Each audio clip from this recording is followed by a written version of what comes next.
the biggest poison in us is regret. Bad decisions, hasty decisions, too fast, and affects the next 20 years of your life because you made the wrong decision. What makes us make these fast decisions? Fear? Let the fear of regret fuel you to take action today, now. It doesn't matter to me any longer how long I live. What matters to me most is how I live. Every day, ask yourself that question, how you living? That if you're gonna do something, you do it the right way. That it's never wrong to do the right thing. That how you do anything is how you do everything. Most of us who are human have to deal with regret from time to time. I'm sure you can agree. Maybe regret because of a poor decision we made. You know, things that I wish I had done differently in my life or in my ministry. Of course, who wouldn't want to take another go at something and improve on the first try by doing it again? But the fact is, you don't get that chance. Don't let regret beat you down. Don't be a slave to regret. No, let it teach you. Let it make you better. The only one that can stop you is you. If you let your mistakes define you, if you wear labels that people stick on you, that will keep you from your destiny. And when someone keeps bringing up your past mistakes, trying to get you to live condemned, you can't stop them from putting labels on you, but you can take them right off. My past is not over. My mistakes are behind me. My failures are in my yesterday. And you know what? I'm not bringing them into today. Leave the past and move forward. You're going to have to put that where it belongs. You know, we all have a past, but we don't need to live there anymore.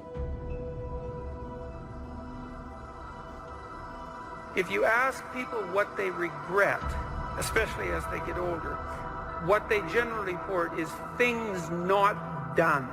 So they don't regret so much mistakes they've made, although of course people obviously regret mistakes they've made as well. So they don't exactly regret sins of commission, right, errors that they've actively made. They torment themselves for opportunities that had presented themselves that they did not, let's say, exploit or engage in. The regret we feel for things that we've done, though intense, only lasts a short period of time. But the regret that we feel for things that we missed out on, that can extend throughout a lifetime. Because most of us are scared, and we choose to lead an easy life. We choose to take the safe path. And by doing so, we start to rack up those regrets. But there is a solution. You have to be willing to be bold. Bad decisions, hasty decisions, too fast, and affects the next 20 years of your life because you made the wrong decision. If you'd have just waited, got all your information together, settled yourself, you'd have been better. What makes us make these fast decisions? Fear? It takes discipline to face your fears so you can conquer them. And that's what discipline is. Discipline means taking the hard road, the uphill road, to do what's right. And regret, in and of itself, it's worthless. So, learn and move on. True desire in the heart, whatever it is you want to do, work hard to get it. Don't just aspire to make a living. Aspire to make a difference. That was my mindset. And that's how you get through things. You put yourself, you immerse yourself wherever it is, you become that. You become that and give yourself no way out. The scariest thing in the world to me, even to this day, was that could have been the rest of my life. I thought then I was trying hard. That's the scariest thing in the world. To absorb, let life touch you. Don't let it kill you, but let it touch you. The experiences you have, the good ones, the bad ones, the highs and the lows. Part of the gift you can give to others is the gift of your experience if you remember.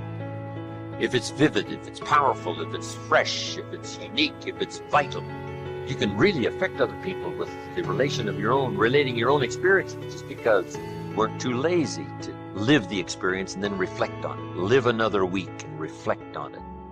Take a half a day at the end of the month, reflecting over the month. What were the numbers? Some weren't good, some were good. The books you read, the books you heard about, relating your experiences at the end of the month. At the end of the year, take a weekend. Take some time reflecting. Goals are major to a genuinely success-oriented person. Without them, you're just playing around. The difference between a goal-directed individual and someone without goals is like the difference between a Wimbledon champion and a kid batting a tennis ball around on a court with no net, no opponent to bring out the best in him, and no way of keeping score. Despite everything that's been written about the importance of goal setting, very few people actually put it into practice. It's always amazed me the way the average guy puts more thought and effort into planning his 2-week vacation than he devotes to planning his life. What's he taking a vacation from? He hasn't really decided what he's trying to do in life, but for 2 weeks out of the year, he just decides he wants to do something else. And this is what he plans very carefully. Challenge creates strong character, and goals represent challenge in its most positive form. Leaders have their personal goals clearly in focus, as well as the goals of the organization. In fact, one of the principal responsibilities of leadership is defining goals for the vast majority of people who aren't able to do it for themselves. Be the best. Lifelong personal development and the commitment to personal excellence requires tremendous dedication, discipline, and willpower. It is often the case that we know what we need to do, but we lack the courage to take the risks that accompany trying anything new. Instead, we make excuses for inaction. The great thing about excuses is that no matter what happens, excuses are always there waiting to be used. Anybody can have an excuse for absolutely anything, but the downside of excuses is that nobody really believes them. If you make excuses, they're going to know it, and they're going to think less of you. But if you refuse to rely on excuses, people are going to know that too, and they'll admire you for it. You need large amounts of self-discipline to deal courageously with all the fear-inducing events of your life. Courage is rightly considered the foremost of the virtues, for upon it all others depend. Often, fear is necessary to preserve life, prevent injury, and guard against financial mistakes. As you might imagine, I don't think we should spend a lot of time regretting the choices we've made in the past. To spend time brooding over how things went, that's an illusion. What you're doing is suffering pointlessly in the present under the shadow of certain memories. You're telling yourself a story about something that might have been over and over again. How long do you want to do that for? And sometimes life is going to knock you down, but because you have been knocked down don't mean that you are finished. No, you knocked down but not knocked out. No. You got some reasons. It might be your own sense of pride and determination in the kind of life that you want to create. So, if everyone is afraid, what is the difference between the brave person and the coward? The brave person disciplines himself to confront, deal with, and act in spite of the fear. In contrast, the coward allows himself to be dominated and controlled by the fear. The difference between the hero and the coward is that the hero sticks in there 5 minutes longer. No one is born with fears. Fears can therefore be unlearned by practicing self-discipline repeatedly with regard to fear until it goes away. The most common fears that we experience, which often sabotage all hopes for success, are the fears of failure, poverty, and loss of money. These fears cause people to avoid risk of any kind and to reject opportunity when it's presented to them. Over the years, I've developed some ideas about effective goal setting, and I'd like to share those with you in a moment. When I was a kid, I used to dream what it would be like to buy a ticket on a railroad train and just go someplace. I really didn't think about where I'd be going or how long it would take to get there, I just love the idea of getting on the train and just letting it take me someplace. I guess there's still something appealing about that idea, but it's not really the way you want to live your life.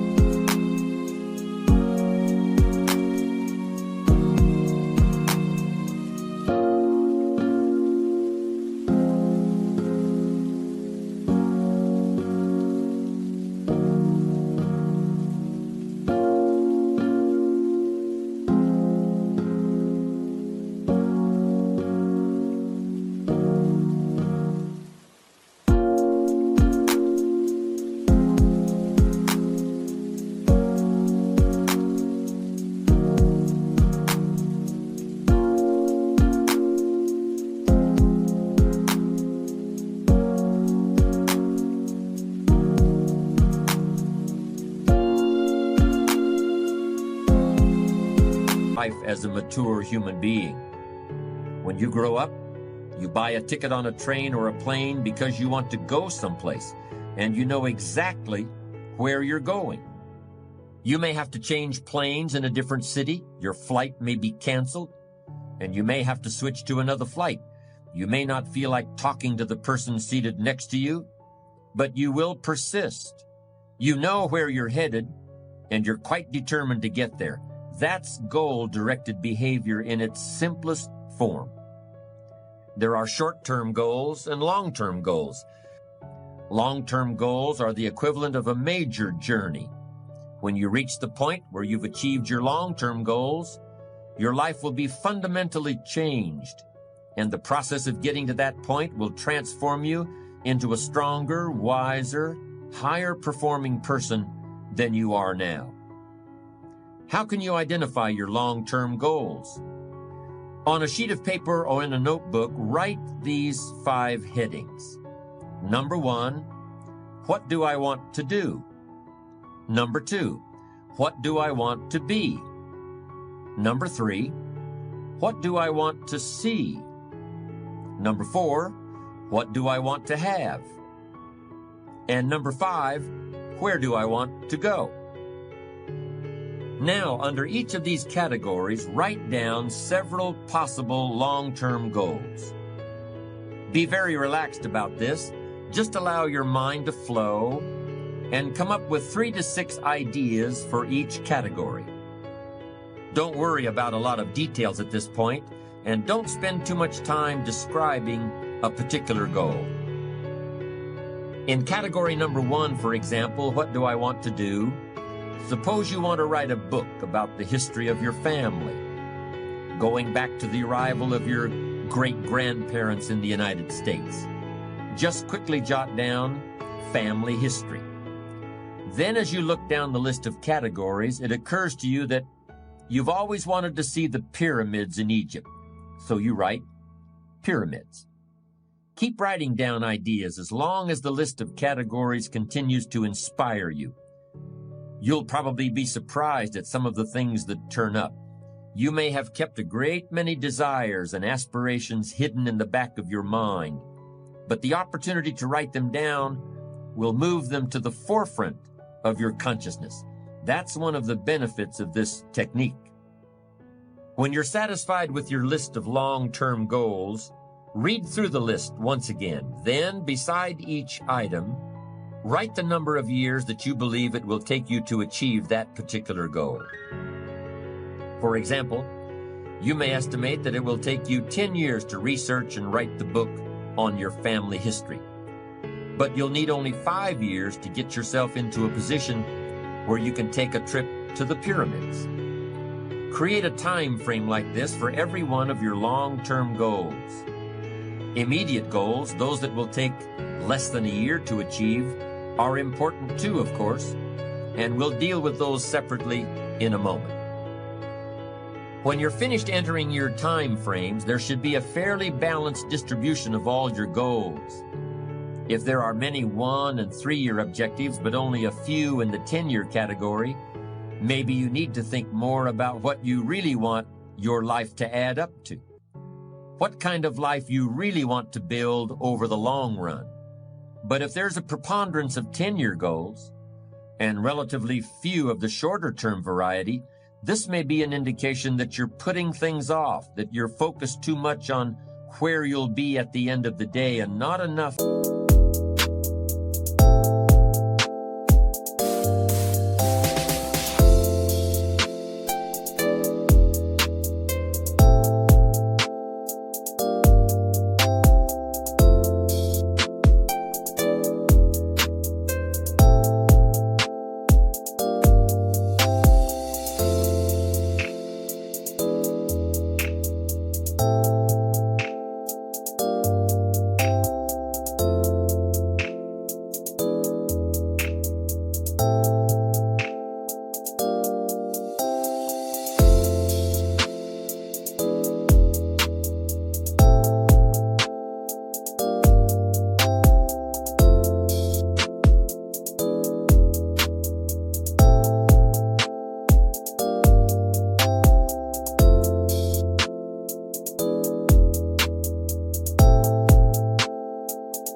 On what you can accomplish right now. Keep working on your list, adding and subtracting goals with various time frames until you've created a more or less even distribution.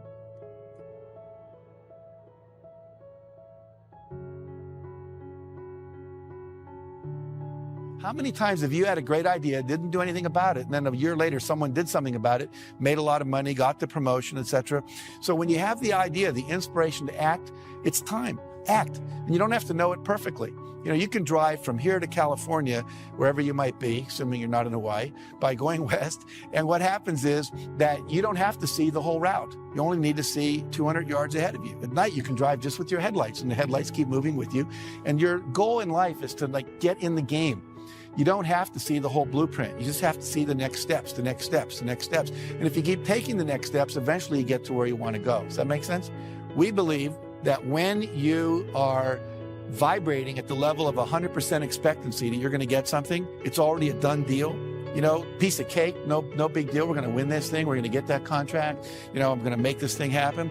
And what happens is the universe literally responds. Sometimes when you're doing this, you're putting on the vision of this should happen by this date. It's okay to set goals like that, but sometimes it takes a week longer, a year longer, whatever. But law of attraction says if you'll just hold the expectancy, like attracts like. If you say, I want to be a millionaire, but I don't know anyone that would ever teach me how to do that, or I want to buy a car, but I don't have any money, then what you're doing is saying, it's like calling up Domino's Pizza and saying, send me a pizza, and calling them up a minute later and saying, never mind. It's like, you know, you've got to create the space mentally to hold this vision that you've got. And that requires expectation and then knowing that the perfect thing is on its way. You should always make decisions with your heart and soul. You can use your brain for math. You can use your brain to look at the fine print in a contract. But when it comes to the actual feel of the decision, you always want to go inward and check it against your heart and soul. Here's the simple test. Does the decision that you're about to make expand you, expand your future, or expand the possibilities of your life? If the answer is yes, then the decision is yes, no matter how terrifying it is. Here are some action exercises that you can do. Make a decision today to invest in yourself and getting better, as if your future depends on it, because it does. Identify the most important skills you have that determine the quality and quantity of results you get at your work, and make a plan to get better in each one. Set excellent performance in your work as a goal, and then determine exactly what you will need to do every day to join the top 20% or better in your field.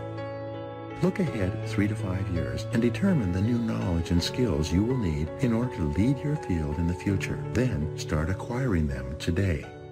If you could wave a magic wand and become absolutely excellent, which one skill would have the greatest impact on your earning ability? Whatever your answer, set that skill as a goal, make a plan, and work on it every day. Commit yourself today to lifelong learning and never let a day go by without getting better in some area. Now comes the really challenging and interesting part. So far, you've just been adding things to the list, but now it's time to start making some selections. Now you're going to start asking yourself what's really important compared to what might just be sort of fun. Choose 4 goals from each of the 4 time frames, 1 year, 3 year, 5 year, and 10 year. Now you have 16 separate goals. So far, you've only referred to them in shorthand fashion, but now you're going to start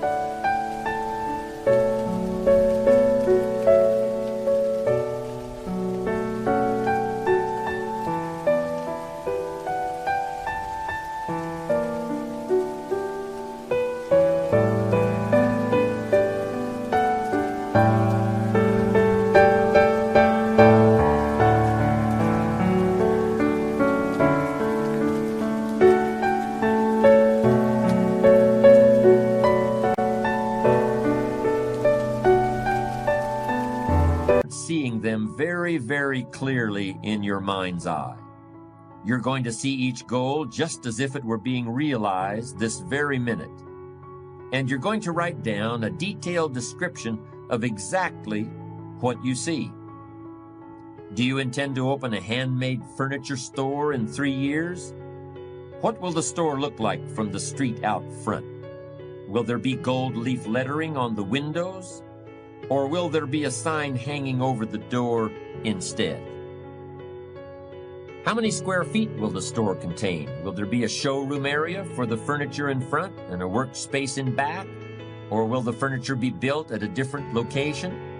Do you intend to have any employees, or will you run the business entirely by yourself? Think of all the questions that need to be answered in order to see your goal with absolute clarity.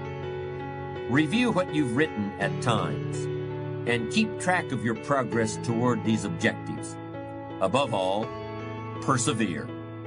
Goal setting is a very important first step, but goal achievement is a continuous, lifelong process. That's what makes it so challenging. That's also why it's so extremely rewarding to finally attain your long-term goals. With regard to immediate goals, those that require anywhere from a day to a year to achieve, I recommend creating lots of objectives that can be accomplished in a month or less. Write them down. Read what you've written at frequent intervals. Keep track of your progress. And do something often that brings you closer to realizing these very short-term objectives. That way, you'll always have something to celebrate. These goals are not only important in their own right, they're also confidence builders and motivators toward a lifestyle based on perseverance and achievement.